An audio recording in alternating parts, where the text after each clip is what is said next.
two kinds of planners.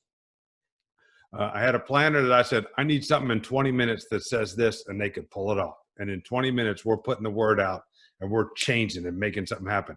And then I had some guys and girls that would take 6 or 8 weeks. Boy, they'd give you the most awesome, detailed this and that and the other, but they were kind of the slow, methodical people. And then there was the give it to me in 20-minute people. Not that they couldn't cross with each other, but I found that some people are better at things than others. But coming from that tour, one of my takeaways, working with big organizations, because we were a big organization at 27,000 people. We had 1 million rules on us. We had 1 million higher headquarters on us. We had 1,000 inputs every day, from, contact with the bad guys to medical evacuations. We did 3,500 medical evacuations during our year there. That's a lot just in our little part of Afghanistan, not all of Afghanistan. So I found out, how do things work? And they work all kinds of different ways. And I guess I knew this, but it became so glaringly obvious to me. You, the sergeant out there in the field, I remember we had somebody that came up with something and said, well, we've got these tripwires, and I don't want to walk all the way over to it and then put a very short rake on it and then blow myself up.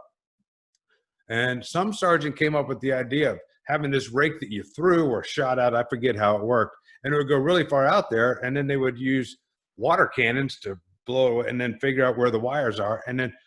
And with that, something like that, we would then at the higher level hear about that, because the general would be out and about talking to all these people and seeing all what was going on, and come back and say, hey, this is pretty squared away. I want to make a plan that does X, Y, Z.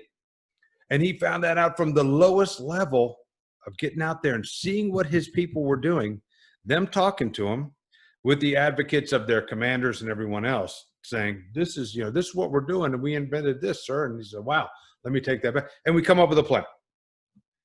There was other things where we'd be briefing every day. And you know how briefings, you might not have fortunately known how many briefings we had in Afghanistan, because I think it was infinity times 12. And right. So we'd go on these meetings, and the general would go, okay, after about 4 meetings, I want to do this. And he'd say 3, and he'd look at me, I want a plan that says, and that's how those plans would come together.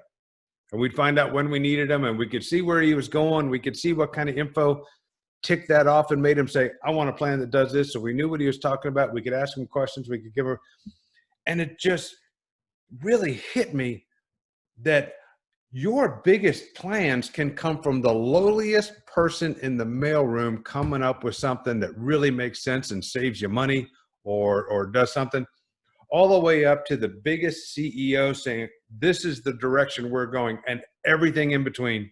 If people are flexible and listening and not so tied to the hierarchy of their position, well, you can't tell me how to do that. You're not the boss.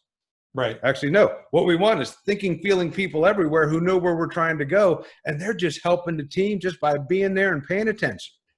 There you go. I've always had kind of a saying, it's like, hey, I'm paying attention as hard as I can, and I'm just trying to, and that's what I want people doing, paying attention as hard as they can, because those people who, and you've seen them, who just go through doing what they're told, worthless. Yep. Yep. People are doing what they're told all the time with their eyes out, knowing why they're doing it, because someone told them, being part of the team, and go, I have a better way. Let me push this one up. Boom, something happens. There you go. And then when the CEO says, I have a plan, and you push that information out and you tell people what you mean. And that's where the 5-paragraph comes in. It's a way to organize that information so that everybody knows what they're going to hear in the order they're going to hear it. It sure does help when you know what's coming next.